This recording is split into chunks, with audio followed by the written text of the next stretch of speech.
बिस्मिल्लाहिर्रहमानिर्रहीम। अस्सलाम वालेकुम स्टूडेंट्स। आज मेरा टॉपिक है पास्ट परफेक्ट कंटीन्यूअस टेंस, फेल माजी मुकम्मल जारी।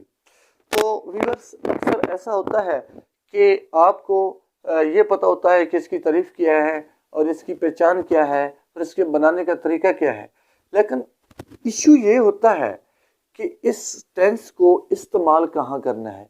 रोज़मर्रा ज़िंदगी में हम इसका इस्तेमाल कौन सी सिचुएशन में करेंगे, तो इसकी काफ़ी सारी एग्जांपल्स मैं आपको बताता हूँ। तो इस वीडियो को एंड तक ज़रूर देखना है, तो इंशाल्लाह काफ़ी सारी इन्फॉर्मेशन आपको मिलेगी। तो थोड़ा सा पहले मैं बताता हूँ कि इस टेंस की तारीफ़ क्या है। वो ज़माने माजी जिसमें किसी काम का करना, होना या सहना गुजरे हुए ज़माने में मुकम्मल जारी रहना पाया जाए। ज़माना कौन सा हो? गुजरा हुआ, और काम जो है वो मुकम्मल भी हो, कंप्लीट हो, और क्या हो? कंटिन्यू हो, जारी हो। तो इसकी पहचान क्या है? अगर उर्दू फिक्रे के आखिर में रहा था, रही थी, रहे थे और साथ टाइम मेंशन हो, तो ये टेंस जो है पास्ट परफेक्ट कंटिन्यूअस, ये फिक्रा जो है पास्ट परफेक्ट कंटिन्यूअस टेंस का होगा। अगर टाइम मेंशन ना हो, सिर्फ पहचान हो, रहा था, रही थी, रहे थे, तो ये हम पढ़ चुके हैं, वो फिक्रा जो है पास्ट कंटिन्यूअस टेंस का होगा। तो बाज़ ये पहचान भी इसकी बताई जाती है, ता रहा था, ती रही थी, ते रहे थे, और ऐसा बहुत कम इस्तेमाल करते हैं हम रोज़मर्रा ज़िंदगी में। तो अब जो है मैं आपको रोज़मर्रा ज़िंदगी में इसकी एग्जांपल कुछ आपको डिटेल से बताता हूँ कि कब हम इस टेंस को इस्तेमाल करते हैं। वो कौन सी सिचुएशन होगी जहां हम ये टेंस जो है वो इस्तेमाल करेंगे, वो सिचुएशन कौन सी होगी।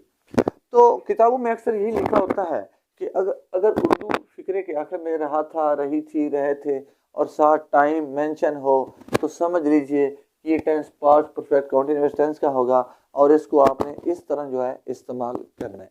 लेकिन थोड़ा अंग्रेज़ों के जहन से सोचिए कि हम किस तरह इस टेंस का हथियार जो है इस्तेमाल करेंगे। तो वहाँ एक आपको मैं पहले एक एग्जांपल बताता हूँ कि फ़र्ज़ करें एक लड़का है मेहताब, वो एक शॉपिंग मॉल में खड़ा है और अपने भाई का इंतज़ार कर रहा है। तो भाई ने उसको 10 बजे का टाइम दिया था, वो 10 बजे से उसका इंतज़ार कर रहा था। 10 बजे उसका भाई नहीं आया, वो इंतज़ार करता रहा, वो 11 बजे आया, तो इट इज़ 11 ओ क्लॉक, वो 11 बजे आया।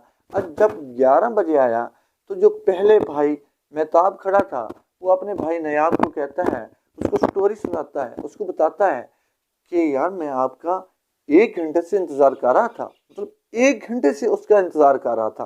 तो उस वक्त हम ये टेंस इस्तेमाल करेंगे पास्ट परफेक्ट कंटीन्यूअस टेंस। तो जब भी हम कोई स्टोरी जो है वो टेलिंग करते हैं, स्टोरी टेलिंग करते हैं, तो हम पास्ट की हेल्प लेते हैं। फ़र्ज़ करें अगर मैं बोलूँ कि कल मैं बाज़ार गया, तो ये कौन सा टेंस है? ये पास्ट है, पास्ट इंडेफिनिट टेंस है, ये स्टोरी का हिस्सा है। मैं कपड़े खरीद रहा था, तो ये स्टोरी का हिस्सा है, ये कौन सा टेंस है? पास्ट कंटीन्यूअस टेंस है। डॉक्टर के आने से पहले मरीज मर चुका था, तो ये स्टोरी का हिस्सा है, किसी को बताया जा रहा है कि डॉक्टर के आने से पहले मरीज मर चुका था, ये कौन सा टेंस है? पास्ट परफेक्ट टेंस है। अब ये टेंस जो है ये कब इस्तेमाल होगा? तो किसी को अगर किसी बात का एहसास दिलाना है, किसी को कहना है यार मैं आपका काम आधे घंटे से कर रहा था, मतलब किसी का काम अगर आप आधे घंटे से कर रहे हैं, इस बात को आप जोर दे रहे हैं, तो फिर भी आप पास्ट परफेक्ट कंटीन्यूअस टेंस का इस्तेमाल करेंगे। तो मैं किसी को आप बता रहे हैं कि मैं 6 माह हो गए मैं आपका जो काम है वो कर रहा था, 6 महीने से आपका काम कर रहा था, तो उस वक्त भी यही टेंस इस्तेमाल करेंगे। इस टेंस में आपने क्या करना है कि पास्ट में सोचना है और काम आपका क्या हो? कंटिन्यू हो, और साथ किसका इस्तेमाल हो? टाइम का इस्तेमाल हो, कि वो टाइम स्टार्ट हो सुबह से, शाम से, 2 हफ्ते से, 2 घंटे से, तो फिर इस टेंस को हम इस्तेमाल करेंगे। तो नेक्स्ट एक और मिसाल यहाँ मैंने ये लिखा, पर एक लड़का जो है किसी फैक्ट्री में काम करता है, तो उसने फैक्ट्री में काम स्टार्ट किया 2010 में, काम करता रहा 10 साल बाद 2020 में उसने काम जो है वो स्टॉप कर दिया। अब वो किसी दोस्त को बता रहा है कि इस फैक्ट्री में मैं 10 साल से काम कर रहा था, मैं इस फैक्ट्री में 10 साल से काम कर रहा था। तो उस वक्त जो हम टेंस इस्तेमाल करेंगे वो पास्ट परफेक्ट कंटीन्यूअस टेंस का इस्तेमाल होगा। तो मैं आपको अब 2 सेंटेंसेस बताता हूँ और आपने बताना है कि वो कौन से जो हैं वो सेंटेंसेस हैं, कौन से टेंस के सेंटेंसेस हैं। मैं 10 मिनट से खाना खा रहा था, मैं खाना खा रहा था, फिर मैं खाना खा रहा था, ये हम पहले पढ़ चुके हैं पास्ट कंटीन्यूअस टेंस के, इसमें टाइम मेंशन नहीं है। जब इसी बात वही है, मैं खाना खा रहा था, जब हम कहेंगे मैं 10 मिनट से खाना खा रहा था तो उस वक्त जो है ये टेंस इस्तेमाल होगा पास्ट परफेक्ट कंटीन्यूअस टेंस। तो ये रहा था, रही थी, रहे थे, यहाँ तक जो पहचान है वो पास्ट कंटीन्यूअस टेंस की है, लेकिन जब टाइम साथ होगा वो पास्ट परफेक्ट कंटीन्यूअस टेंस का इस्तेमाल होगा। तो उम्मीद काफ़ी है कि आपको इन एग्जांपल्स के ज़रिए आपको समझ आ गई होगी कि इस टेंस का इस्तेमाल जो है हमने कहाँ करना है। तो अब आते हैं कि इसके बनाने का तरीका क्या है, इसकी स्ट्रक्चर क्या है। तो सबसे पहले क्या आएगा, बाद में क्या आएगा, अब वो बताते हैं। तो अगर हमें पता चल जाए कि फिक्रा जो है वो पास्ट परफेक्ट कंटीन्यूअस टेंस का है तो फिर हम कैसे बनाएंगे। तो सबसे पहले क्या लिखेंगे, सब्जेक्ट लिखेंगे, और सब्जेक्ट के बाद क्या लिखेंगे, हेल्पिंग वर्ब। और इस टेंस में एक ही हेल्पिंग वर्ब हैड बीन का इस्तेमाल होता है। जो भी सब्जेक्ट होगा चाहे वो सिंगुलर हो या प्लूरल हो, हेल्पिंग वर्ब जो है वो हैड बीन ही इस्तेमाल होगा। और उसके बाद फर्स्ट फॉर्म मतलब बेस फॉर्म के साथ आईएनजी का इजाफा होगा। और उसके बाद अगर ऑब्जेक्ट है तो फिर क्या ऑब्जेक्ट का इस्तेमाल होगा, और इसके बाद फिर सिंस और फॉर का इस्तेमाल होगा, और उसके बाद फिर टाइम का इस्तेमाल होगा। तो यहाँ बाकी तो सारी सिचुएशन समझ आ रही है कि सब्जेक्ट रहेगा, हेल्पिंग वर्ब सिर्फ एक ही है, हैड बीन रहेगा, फर्स्ट फॉर्म के साथ आईएनजी का इजाफा होगा, और यहाँ ऑब्जेक्ट आएगा। और उसके बाद मैंने लिखा है कि सिंस या फॉर। अब सिंस कहाँ इस्तेमाल होगा और फॉर कहाँ इस्तेमाल होगा, तो इससे पहले काफ़ी डिटेल से मैं प्रेजेंट परफेक्ट कंटीन्यूअस टेंस में आपको बता चुका हूँ, लेकिन यहाँ भी आपको कंसेप्ट क्लियर करवाऊंगा इंशाल्लाह। तो पॉइंट ऑफ टाइम के लिए सिंस इस्तेमाल होता है और पीरियड ऑफ टाइम के लिए फॉर इस्तेमाल होता है। अब अक्सर स्टूडेंट्स को अगर बताया जाए कि पॉइंट ऑफ टाइम के लिए सिंस इस्तेमाल होगा, तो जब उसको पता ही ना हो भाई पॉइंट ऑफ टाइम क्या होता है, ये पीरियड ऑफ टाइम क्या होता है, ठीक है, तो फिर उसको कैसे पता चलेगा कि सिंस कहाँ इस्तेमाल होगा और फॉर कहाँ इस्तेमाल होगा। भाई जब टाइम जो है आपको ड्यूरेशन मिले, ड्यूरेशन जो है जब बताया जाए, जब ड्यूरेशन मतलब 2 दिन, 2 घंटे, 2 साल, 2 हफ्ते, 2 महीने, ये ड्यूरेशन बताया जा रहा है, तो इसके लिए क्या इस्तेमाल होगा, फॉर इस्तेमाल होगा। जब ड्यूरेशन न बताया जाए, जैसे सुबह से, रात से, दोपहर से, 1990 से नहीं बताया जा रहा, तो उसके लिए इस्तेमाल होगा सिंस का इस्तेमाल होगा। चलो एक और तरीका भी मैं आपको स्टूडेंट्स बता देता हूँ कि जब टाइम आपको गिना हुआ मिल जाए, आपको ना गिनना पड़े, गिना हुआ मिल जाए, 2 महीने गिना हुआ है, 2 साल गिना हुआ है, 2 हफ्ते गिना हुआ है, उस वक्त फॉर इस्तेमाल होगा। जब टाइम आपको गिनना पड़े या गिना हुआ ना मिले तो उस वक्त क्या इस्तेमाल होगा, सिंस इस्तेमाल होगा। तो अब मैं कुछ एग्जाम्पल जो है वो आपको बताता हूँ। मैं 1 घंटे से आपका इंतजार कर रहा था, मैं आए।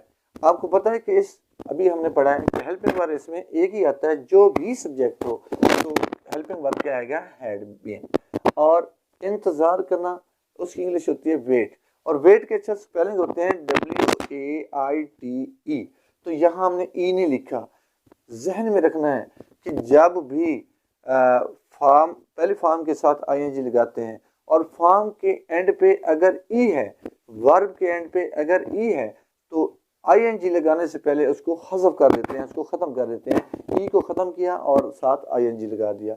I had been waiting for you, ये फॉर वो वाला नहीं है जो हमने सिंस फॉर पढ़ा है, ये है वेटिंग फॉर यू, आपके इंतज़ार के लिए, तो ये फॉर इस्तेमाल हुआ है। अब क्योंकि टाइम आपको ड्यूरेशन मिल गया है 1 घंटा, ठीक है, तो क्या इस्तेमाल होगा, फॉर इस्तेमाल होगा, फॉर एंड और। तो अगला फिक्र है, अली सुबह से कुआं खोद रहा था। अली, और आपको पता है कि हेल्पिंग वर्ब इस्तेमाल होगा हैड बीन, और खोदना जो है उसकी इंग्लिश होती है डिग, डिगिंग। अच्छा, यहाँ डिग की स्पेलिंग है DIG, डिग। तो यहाँ मैंने डबल जी क्यों लिखी है, इसका भी आपको कंसेप्ट देता हूँ।